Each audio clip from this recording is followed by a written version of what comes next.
প্রিয় শিক্ষার্থী বন্ধুরা, আসসালামু আলাইকুম রহমতুল্লাহ। এনএসএন একাডেমির পক্ষ থেকে তোমাদেরকে জানাই অভিনন্দন। এখন আমরা আলোচনা করব তোমাদের বাংলা বইয়ের তৃতীয় অধ্যায়ের চতুর্থ পরিচ্ছেদ নিয়ে।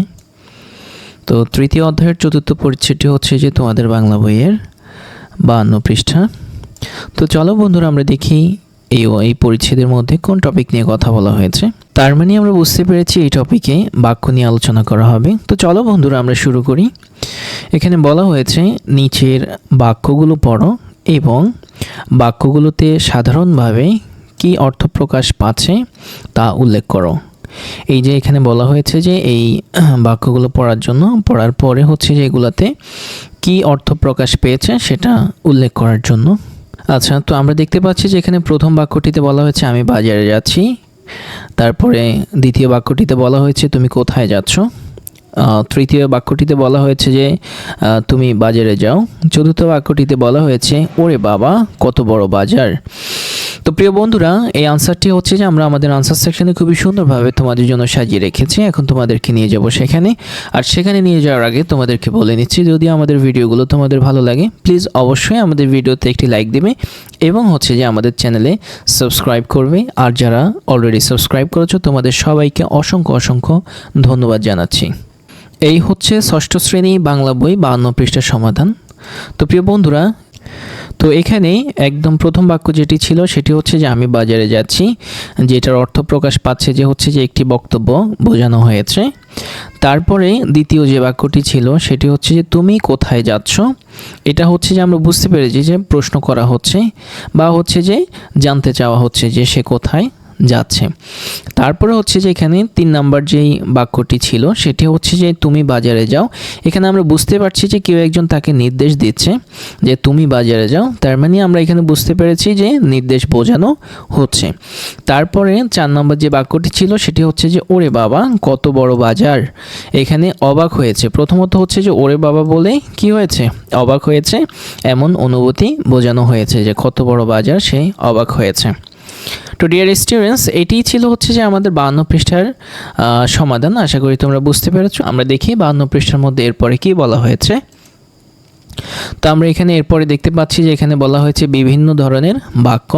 তো এখন আমাদেরকে হচ্ছে যে বিভিন্ন ধরনের বাক্য নিয়ে এখানে বিশদভাবে আলোচনা করা হবে। এখানে বলা হয়েছে যে কোনো বাক্যই কোনো না কোনো অর্থ প্রকাশ করে। বেশিরভাগ বাক্যে সাধারণভাবে কোনো বিবরণ দেওয়া হয়। এছাড়া কোনো কোনো বাক্য দিয়ে আমরা প্রশ্ন বোঝাই, কোনো কোনো বাক্য দিয়ে আদেশ অনুরোধ বোঝাই এবং কোনো কোনো বাক্যের মধ্যে দিয়ে আমাদের বিষয় প্রকাশ পায়। বক্তব্যের লক্ষ্য অনুযায়ী বাক্যকে 4 ভাগে ভাগ করা যায়।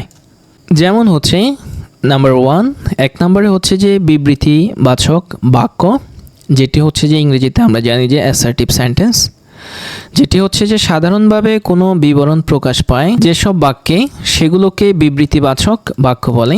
যেমন আগামীকাল স্কুলে একজন বিশেষ অতিথি আসবেন।